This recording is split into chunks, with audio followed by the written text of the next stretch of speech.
bow, bow. A bow, bow, bow, bow, bow, bow, bow, bow. Hey, are you here?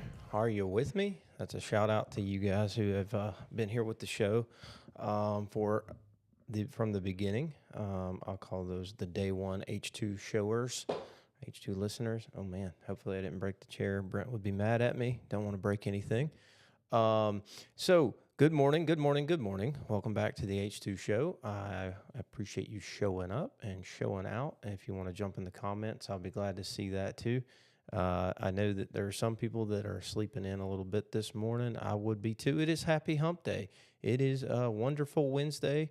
And the answer to yesterday's riddle is a fairy tale. So today is National Tell a Fairy Tale Day.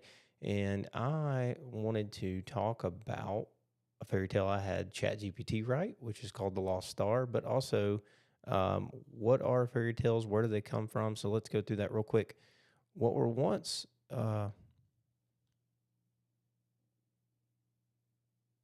oral histories, myths, and legends retold around the fire or traveling storytellers have been written down and become known the world over as fairy tales. The origins of most fairy tales would fail today's standards of association of fairy tales. They told unseemly tales and would be rated as inappropriate for children. Most traveling storytellers told fairy tales with dramatic detail to make children behave, teach a lesson, or pass the time, and much like ghost stories around the campfire today. Many of the stories have some basis in truth. For example, some believe Marguerite von Wedlock, the daughter of the 16th century Count of Waldeck, inspired the story of Snow White and the Seven Dwarfs. The area of Germany where the family lived was known for mining, and some of the tunnels were so tight they had to use children or small people, such as dwarves, to work the mines. I'm not sure if we're supposed to say dwarves or little people, but there we are. Marguerite's beauty is well documented, and her stepmother sent her away. Marguerite also fell in love with a prince, but mysteriously died before she could have her happily ever after. So there it is. I mean, Snow White and the Seven Dwarfs might have been based off of a true story or maybe a historical telling, which is very, very interesting to me. So with that, what about that weather yesterday? It was a beautiful day yesterday. I was glad to get out in the sunshine. I got the chance to walk down to the Brown Dog, have a delicious grilled cheese sandwich with short rib on top. So that was awesome. Shout out to my friend Dawn, who I met up with. She works for a company that we do some business with, and she is a very, very, very knowledgeable person. So it was a good and interesting conversation. One of the things that came up that we'll talk about later is what I'm calling narrative-based selling. I'm sure somebody's got a better name for it, and we'll talk through that at some point as I round those ideas out and sand off the edges, and hopefully have a discussion with Brent when he's available. He's a busy, busy person. With that, let's go to The Lost Star. So The Lost Star is a story that I had written by ChatGPT as a fairy tale because why not? It's National Tell a Fairy Tale Day, so let's tell a fairy tale that was written by AI, one of our favorite subjects of the show. So The Lost Star. Once upon a time in a sky full of twinkling stars, there was a star named Luma who dreamed of visiting Earth. Every night she gazed down at the forests, rivers, and mountains, longing to see them up close. One evening she made a wish, and with a shimmer she fell gently from the sky. She landed on a meadow where a kind girl named Laura found her glowing softly in the grass. "You must be lost," Laura said. "Let's find a way to send you home." Together they traveled to the tall hills where the wind whispered secrets. They asked the wise old owl, who told them to wait for the north wind. When the wind finally arrived, it carried Luma back into the night sky where she twinkled even brighter than before. From then on, every night, Luma shined down on Alora, reminding her that true friends are never apart. The end. So in that story, and I think it's funny that ChatGPT wrote a story that would be reflective of one of my favorite Winnie the Pooh memes or cards that I share, which basically says, whenever we are found to be far apart, just know that a piece of me lives on in your heart. And that's Winnie the Pooh talking to Piglet, but I think it's oftentimes something we can use when we're grieving, that though our loved ones may have passed away, they live on in us and in the memories that we keep. So kind of cool that ChatGPT got a good fairy tale with an actual moral value in the middle there. With that, let's transition to this day in history.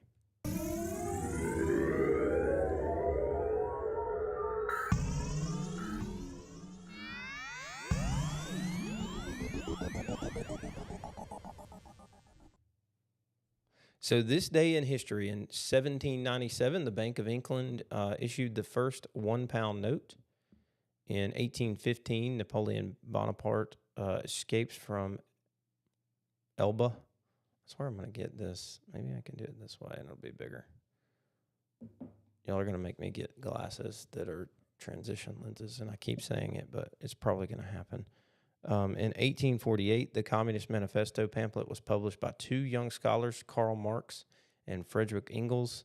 It advanced the idea of the abolition of private property in a system in which workers own all means of production, land, factories, and machinery. Many will tell you that communism is a great idea that's never been instituted well, and I will tell you that, in my opinion, communism is not a good idea because it seizes all assets and then allows the majority who are not willing to do the things necessary to make the right choices and not excuses to then dictate what everyone gets. And what will inevitably happen is the one that's most powerful, whether that be physically or in their ability to manipulate, will negotiate for them to get a bigger share. So you'll end up in sometimes the same place or a worse place than you will with, say, capitalism, where at least the voluntary transaction or the perceived voluntary transaction is what leads to success. All right, in 1909, a color motion picture. That one was free, even though we're not there yet. This day in history is where we're at. In 1909, a color motion picture is shown to the general public for the first time. It was a series of short Technicolor films that were presented at the Palace Theatre in London. So that's pretty cool. 1909 was the first motion picture there, color motion picture. 1917, the world's first jazz record is created. In 1920, the first German expressionist film is premiered, The Cabinets of Dr. Caligari. Interesting. And then in 1929, the Grand Teton National Park is created. Let's look at one more. Okay, in 1991, the world's first web browser is presented to the public. The browser, World Wide Web, later named Nexus, was developed by Tim Berners-Lee. Clearly not Al Gore, just for a little reference back to who invented the internet. A British computer scientist best known as the inventor of the internet. And that is where we'll stop for... Oh, wait. Well, I got one more. 1993, a car bomb explodes below the World Trade Center in New York. The attack was carried out by a group of Islamist militants. 6 people died in the blast. I want to talk about that one, and we'll get into this theory. And maybe it's a conspiracy theory. Maybe it's just the truth. There was some statement about one of the terrorists is being transported away, and I forget who was saying this, but he was allegedly in the car with one of the terrorists as they're transporting away, and they're looking at the World Trade Center, and he says, look, it's still standing. And the terrorist alluded to something like, we'll get you eventually.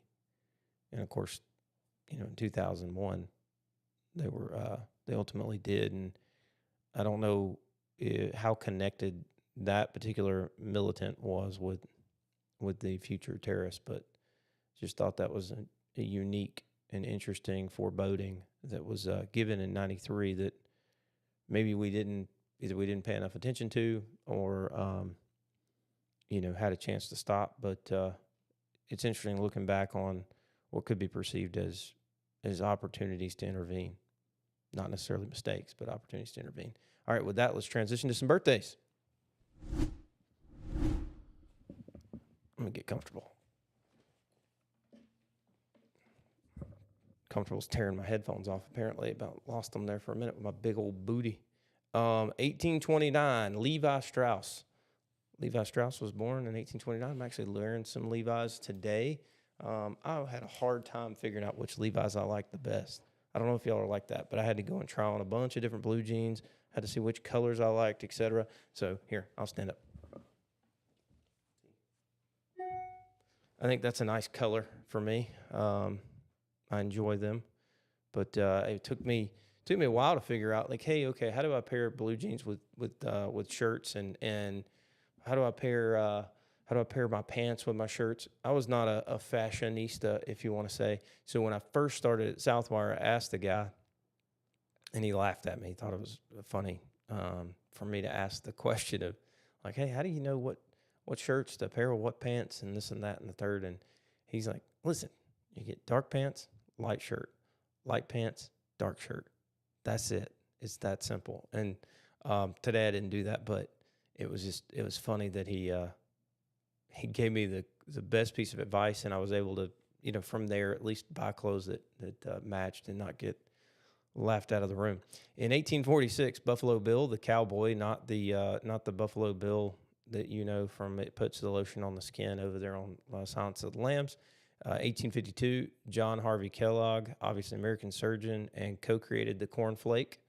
In 1916, Jack Gleason. 1928, Ariel Sharon, and then who was the 11th Prime Minister of Israel. Probably didn't pronounce the last name correctly, but we'll move on. Fats Domino in 1928. In 1932, one of my favorite artists, Johnny Cash, the Man in Black. In 1953, Michael Bolton. I wasn't a big Michael Bolton fan, like just, I'm sure I listened to his music, but didn't really think about it. But then they did the Lonely Islands, This is the Tale of Captain Jack Sparrow, and they had him show up in the song, and I thought that was really funny. You should go look that one up. 1972, Erykah Badu, and then 1982, Lee Na, who is a tennis player. And in our local celebrity of the day, happy birthday to Debbie Ballinger. It is her birthday today. Love you, Miss Debbie. Happy birthday. And then we will move to another story I wanted to talk about. And the reason I was late, we make choices, not excuses around here. The reason I was late, two things. One, I made a choice because the sweet little guinea pig, Miss Days Pays, was whistling at me this morning, wanting some sort of snack. She was up early. So I went ahead and grabbed her some carrots. That took me a little bit because I was being lazy. Again, choices, not excuses. The second thing is I was trying to get some graphics up here so that you could see them with me, because I'm going to talk about in my next story some like bar graphs and historical data. I'll just have to drop them in the comments. I'll see if I can't do that while we're talking. So, but I've been having trouble with comments actually showing the pictures. I'm not sure if I can do that. Moving to that. Oh, my Lord. Why is my phone going off? Hold on. Fixing it so I don't annoy y'all. Back to do not disturb. All right. So, in other news, a Southwest airline flight was trying to land at the Chicago Midway Airport, and as it's coming to touchdown, a private airplane is crossing the runway that was not supposed to be there, and had kind of what we call a near miss. So in safety, you have like safety walks. You go around and talk to people, interactions, so that you're talking about safety and keeping it first in mind. That's like the third level. So you start analyzing near misses. You try to turn near misses into, okay, well, we've prevented those incidents, and then you try to have these safety interactions. Seems like maybe some safety steps need to be instituted inside of our aircraft or airline system. But it was a near miss. The private airplane wasn't supposed to be there, so it's nothing that Southwest could have done. Sounds like we're going to get some sort of investigation into it so we can understand, did an air traffic controller make a mistake, or did the pilot on the private airplane just make a mistake? Now, what you're going to say to me is like, what is going on with the planes? And I get it, because air travel is a relatively safe form of travel, and it does feel like we're getting an incident nearly every day. Now, what I will say is some of that is recency bias, some of that is reporting bias. I'm reporting it to you because it's in the national news. But what I will say is it doesn't seem like statistically we're having a unusual amount of these situations. Is that good? Is that bad? We'll see. So let's get into the statistics. So statistically, 4 commercial airplanes have crashed in the last 2 months, and 3 of those crashes have been fatal. Empirically, that's more crashes than in any other 2-month period since 2019.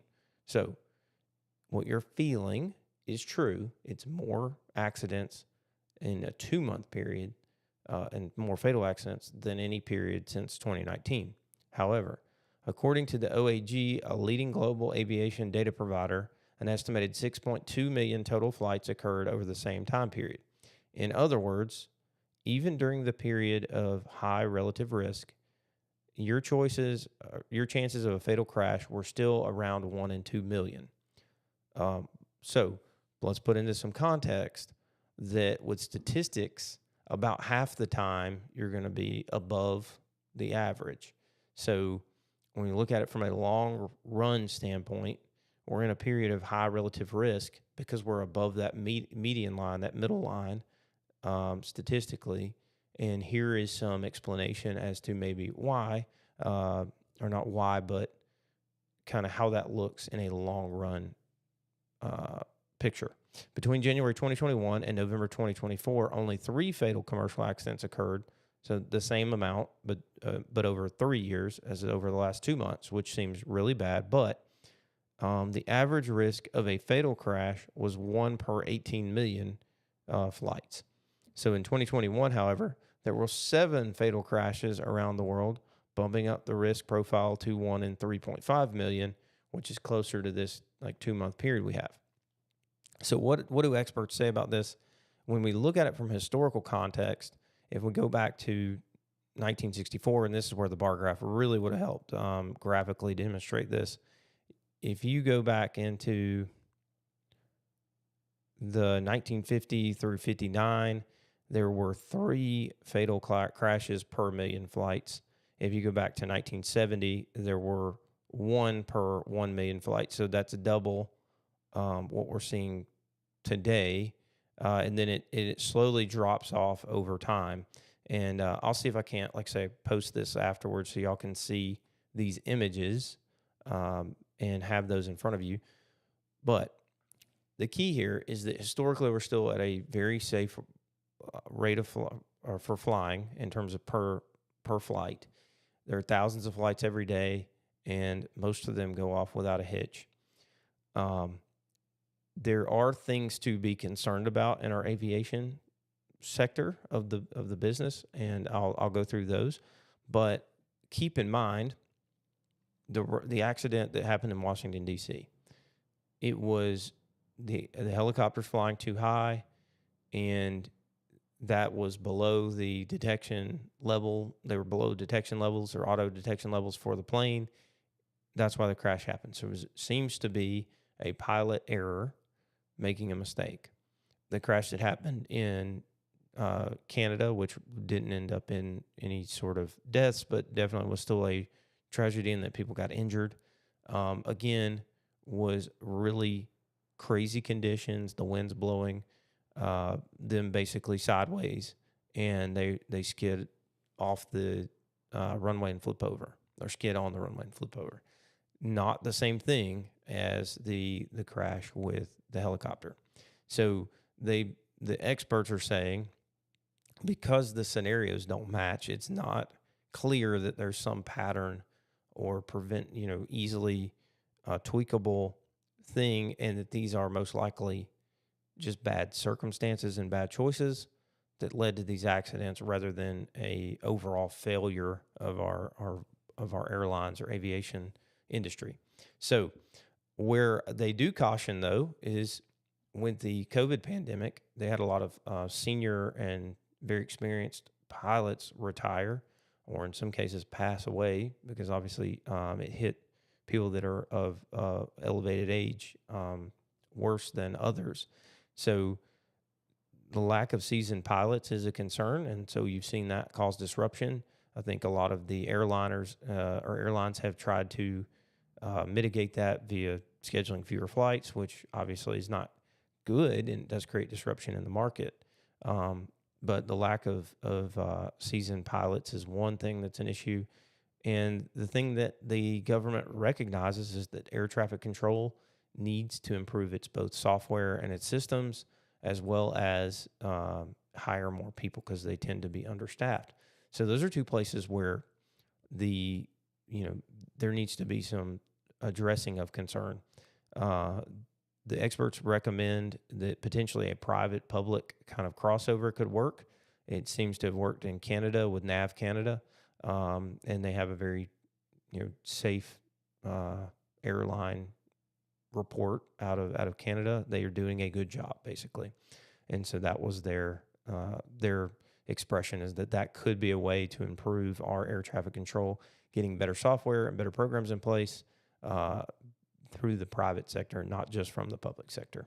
And then there is concern, and probably needs to be more regulation around the airlines themselves with the Boeing 737 issue that we've all kind of heard about or seen. There were some doors that came open, some weird stuff that was happening. I think there's some lack of control there at Boeing that is needed to be addressed. So that is the airline industry. Like I say, still relatively safe to fly. I don't think it's something where you have to be concerned in the commercial side, but it is on the private side. Just so you know, it's about 25 times more likely to have an accident in the private sector versus the public, or versus the commercial. So private planes, and because they're not as regulated, and you don't have pilots that are as experienced or as regulated as inside of commercial airliners, they tend to be less safe. That said, if you're a pilot and you trust yourself and you do all your checks and everything else, more power to you. On another note, we'll move on from that, but that's my take on the airline industry. I'll still be flying on occasion. I don't fly that much, but maybe what is your take? What do you think? Do you think you're any less safe than you were a week ago, a month ago, a year ago? Tell me down in the comments. Let's move on to the next article I read today. So in other news, and this is in good news, it does appear that Zelensky and Trump have come to a sort of agreement, tentatively or in principle, that will be signed on Friday relative to mineral rights. So one of the big pushes from the Trump administration has been that the U.S. needs to be paid back in some way for the money that they've given to Ukraine. There's arguments left, right, center. I'm not going to get too deep into them, that, hey, we gave you this money, and Zelensky was saying it was some people in the U.S. were saying it's a grant, it's a loan, oh no, the money's free, there's no stipulations on it. I don't know the right answer. What I do know is that Trump and Zelensky have gotten together and had a conversation, apparently, or their people have talked to their people, and and they've come to an agreement that there's some sort of mineral rights payback that will take place. On the Zelensky side, he gets a one-on-one conversation with Trump, which is what he's been pushing for. On the Trump side, he gets some sort of way to pay the taxpayer back for the money that was spent in Ukraine, feeling like, hey, this is a alliance or a partnership versus, hey, we're footing the bill. And yes, you are using your people, obviously, to go and fight this war, but we're feeling a little bit like we're giving too much of the treasury away. And so they are in a negotiation, and it sounds like they're getting closer to an agreement, which ultimately should lead towards some agreement with Moscow, which there continues to be a conversation between Putin, Trump, and others. The French president Macron has become kind of, I think, the speaking arm of the European Union, and thinks that there's a way towards peace here. So great news for Ukraine if they can get to peace, and great news for the U.S. In terms of being able to get paid back for the money spent. So exciting things. That's good to me. I'd love to see peace in Ukraine and Russia, because obviously it's been a very ugly war that's been going on, I think, almost 4 years now. Moving on from there, I want to read an article to you. And I know my mother hates it when I look at my phone while I'm talking to you all, but I do need to get some stats here. This is about really a focus on what is the housing market doing? What do we feel? What do companies feel like the growth trend is going to be in that kind of building construction type market? And this article that I read about was focused on Home Depot, and it was basically saying that Home Depot keeps building in 2025, signaling homeowners and contractor trends. So in 2023, they added 12 new stores at Home Depot, and in 2025, they plan to add 13 more.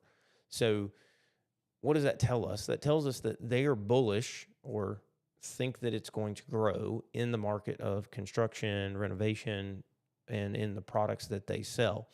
And they're focused on markets that have seen growth, where housing developments are really popular. People are moving in there and there's population growth, or in places where their top stores have a lot of foot traffic and are very busy, and they're looking to expand to add another store, maybe closer to a different metro area, to take some of the burden off of their present stores.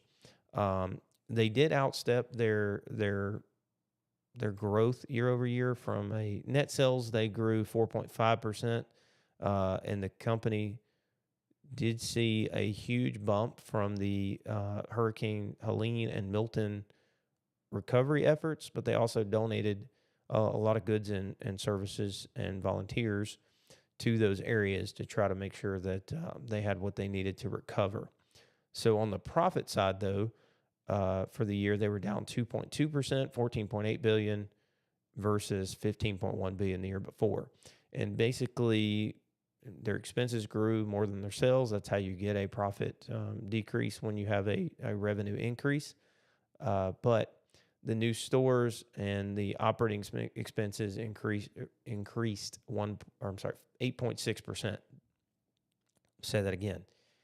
Because they grew faster than their sales and they added these new stores, the operating expenses increased 8.6%. So really don't think that it was driven by, oh, we're not managing our cost well, but more by, hey, we're investing in future growth. And because we're investing in future growth, we got to take some one-time hits in the current year that'll smooth out over the future years.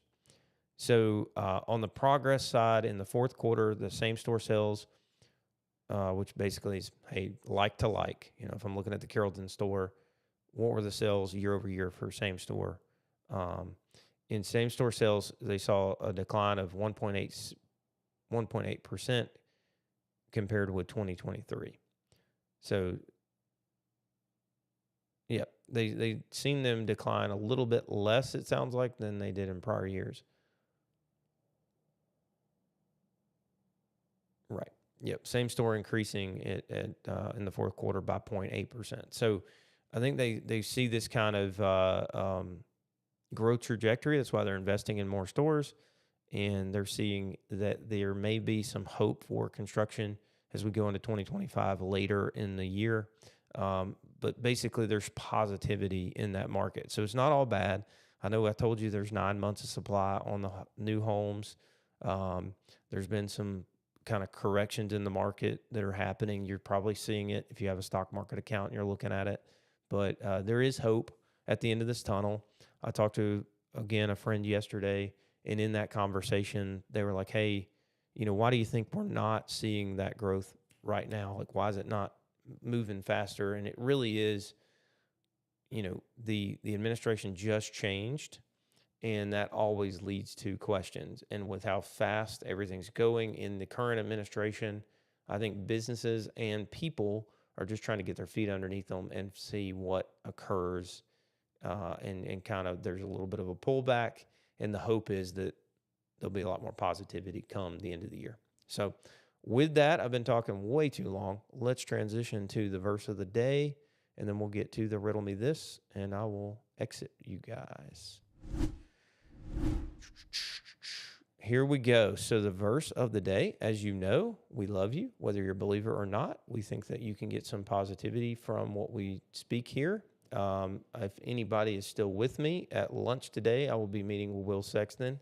Brent was going to join us, but he's not going to be able to. But we're going to be having a conversation around James 1.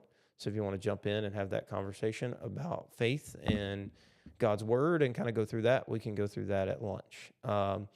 Today, the verse of the day is from Psalms 59:16. But I will sing of your strength in the morning. I will sing of your love, for you are my fortress, my refuge in times of trouble. And that is a call from God that the praise should forever be on your lips. God made you. Every day can be a beautiful day if you have the right mindset, and that we should praise him in the morning with all of our strength. When we're weak, when we're strong, he wants to hear you sing of the praises of God. There are many, many blessings if you just look around, even in the worst of times that you have. And as you face those worst of times, I would say prayer and reading God's word can be a very encouraging way for you to progress and keep a positive attitude and an attitude of gratitude. All right, so let's move to riddle me this. All right, so this is a simple one. I can evolve, but I'm not alive. I come in many forms, yet I always survive. Trainers seek me, young and old. In battle, fierce, my power unfolds. And if you want another hint, and you guys, I'm encouraging you to make choices, not excuses. So I would love for you to put the answer to the riddle in the comments. But I will sing this as little as possible, but here you go. I want to be the very best, like no one ever was. To catch them is my real test. To train them is my cause. Okay, if you can't get it with that, I'm not sure you're going to get it. But it is a thing. So, or a person, kind of a thing, a TV show, a card game, a video game. Go ahead and answer in the comments. All right, with that, we love you. We want you to do great things. You're going to do great things because you know how to do hard things. Make choices each day that lead you toward your goal. Don't make excuses. When you do make choices and they're the wrong choices, acknowledge them, understand them, and try to do better. Love you guys. I don't say goodbye. I say see you soon. But with that, at the end of the day, the day got to end.